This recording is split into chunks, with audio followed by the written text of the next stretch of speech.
વિદ્યાર્થી મિત્રો, શિક્ષક મિત્રો અને વાલી ભાઈ બહેનો, આ આપણો 12મો વિડીયો છે.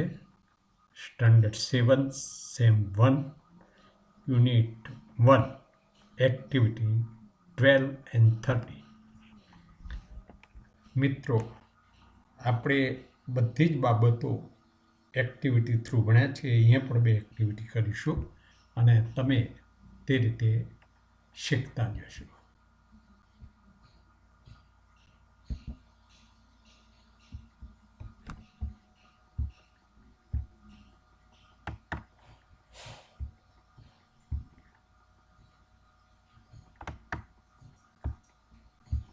Now see activity 11. Read the following text. આ એક ટેક્સ્ટ આપી છે, વાંચવાની છે. એમાં છે Asma lives in Gandhinagar. One day her cousin Rizwan came there. આ બેકગ્રાઉન્ડ આપ્યું કે અસ્મા ગાંધીનગરમાં રહેતી હતી અને એનો કઝિન ભાઈ પિતરાભાઈ રિઝવાન ત્યાં. She went to the bus station to receive him. They returned home. Asma opened the door and પછી ડોટ છે તો શું બન્યું? Now let us see their talk. See, Asma said, Rizwan, how, welcome. Oh, what do I see? What is this? Is this your house, Asma? Yes, unfortunately, it is my house. But you can't arrange things like this. Only a monkey can do it. Asma said, oh my God. The back door was not closed. I forget to close it. Rizwan said, oh dear. Look there on the tree. The lucky monkey is eating your potato chips. Asma said, those chips were for you, so the monkey is luckier than you. Rizwan said, okay, let us rearrange the room in a civilized way. Asma said, let us do it. Oof. મિત્રો, આ dialog મેં વાંચ્યો છે, તમે સાંભળ્યો છે. તે કેટલાક શબ્દોથી પણ તમે પરિચિત થયા છો. ફરીથી પણ તમે રિવર્સ કરી અને 2-3 વખત સાંભળી શકો છો. ત્યારબાદ બબ્બેની પેરમાં તમારે આ ડાયલોગનો રોલ પ્લે કરવાનો છે અને એનેક્ટ કરવાનો છે. 2 પૈકી એક જણાએ અસ્માનો રોલ કરવાનો, બીજાએ રિઝવાનનો રોલ કરવાનો. 1 વખત બોલો, ત્યારબાદ ફરીથી આ રોલ ચેન્જ કરો. જેણે અસ્માનો રોલ કર્યો એ રિઝવાનનો રોલ કરે, રિઝવાનનો રોલ કરે છે અસ્માનો રોલ કરે, અને ફરી પણ પાછો એનેક્ટ કરો. તો આમ 3-4 વખત સાંભળશો તો મોટાભાગનો તમને ખ્યાલ આવી જશે. મિત્રો, હવે ઉપરના ડાયલોગમાં પણ આપણે જોયું કે અસ્મા એનું પાછળનું ડોર બંધ કરવાનું ભૂલી ગઈ. વાંદરા અંદર આવી ગયા અને એમણે શું કર્યું એ હવે પછીના પેરેગ્રાફમાં આપણે જોઈશું. But before that let S see this room. This is the room. There are many things in the room. See, this is a table fan. This is a cot.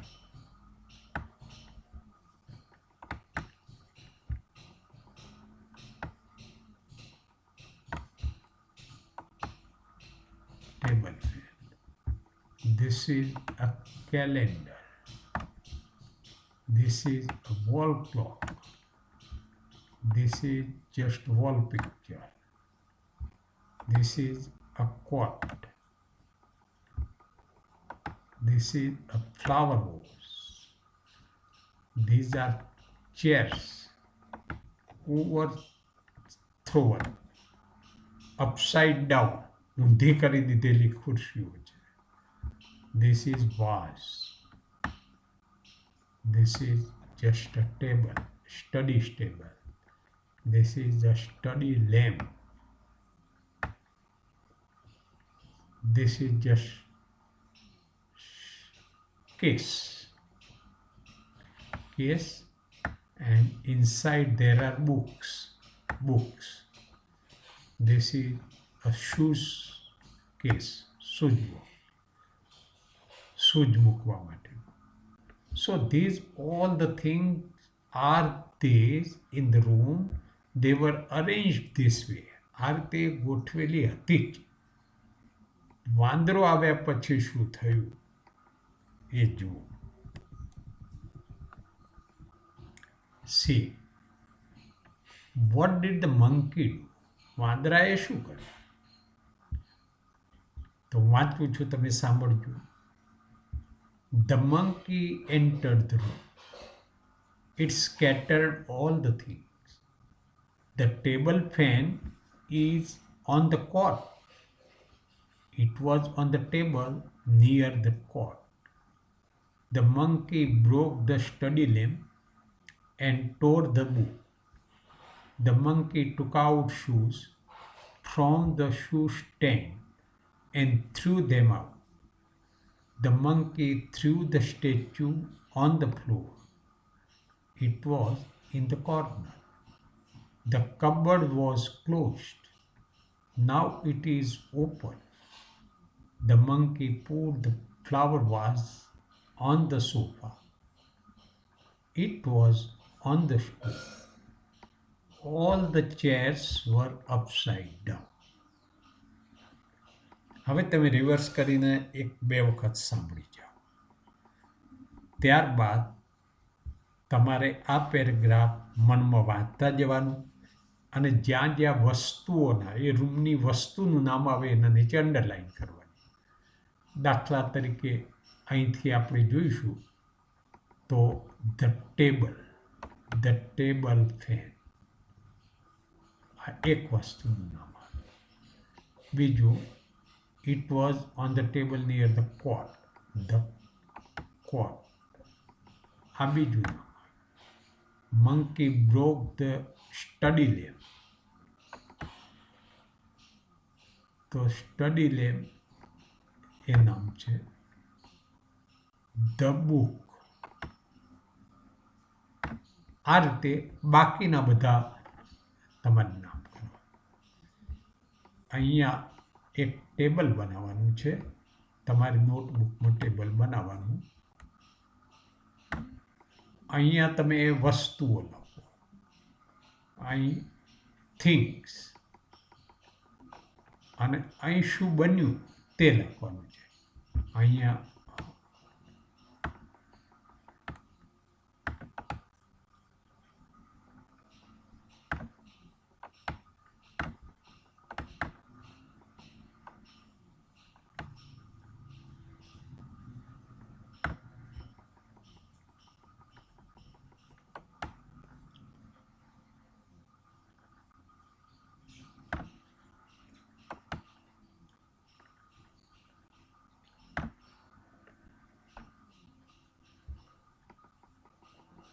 what happened.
અહીં તમે એક વસ્તુ લખો, દાખલા તરીકે table fan, તો પછી અહીંયા એની સામે એનું શું થયું એ લખવાનું છે કે it was on the coat. Actually it was on the table near the coat. કોટની નજીક હતો, એના બદલે કોટમાં નાખી દીધો. Then second, see, the table fan એ વાત કરી. ત્યારબાદ સ્ટડી લેમ્પ, તો તોડી નાખ્યું. નહીં, સોરી, હા, monkey broke the table lamp. પછીથી બુક્સ, તો તોડી નાખી. તો અહીંયા 1, 2,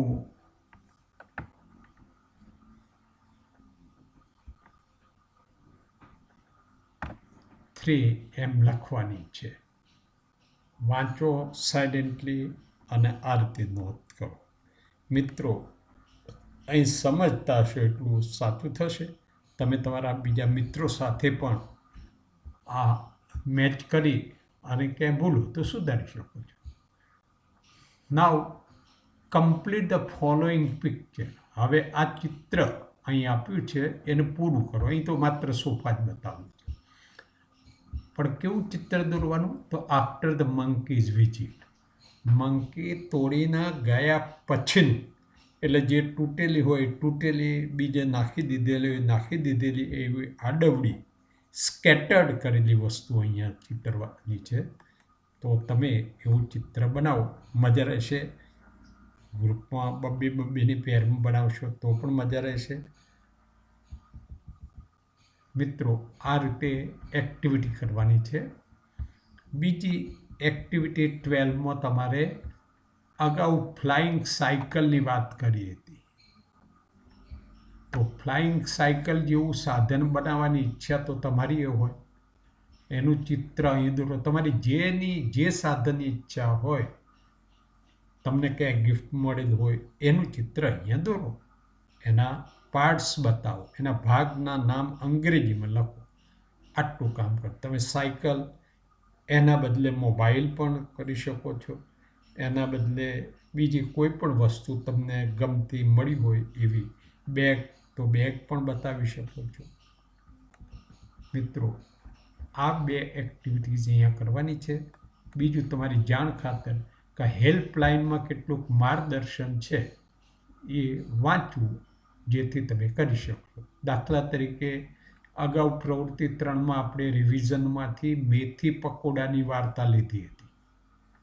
તો ત્યાં વાર્તા નહોતી, પણ ક્યાંથી લેવી? તો રિવિઝનમાંથી. એ જ રીતે બીજી રમતોનો પણ ઉલ્લેખ કર્યો છે. અને છેલ્લી બાબત, આવો કોડ છે. તમે તમારા મોબાઈલમાં જો કોડ હોય અને કોડને સામે ધરશો તો આ કોડ તમારા મોબાઈલમાં આવી જશે. અને પછી આ કોડમાં જે વસ્તુ બતાવી હશે એ બધી તમે મોબાઈલમાં જોઈ શકશો. તો મિત્રો, તમારી ટેક્સ્ટ બુકનો આ રીતે ઉપયોગ કરજો, મજા આવશે.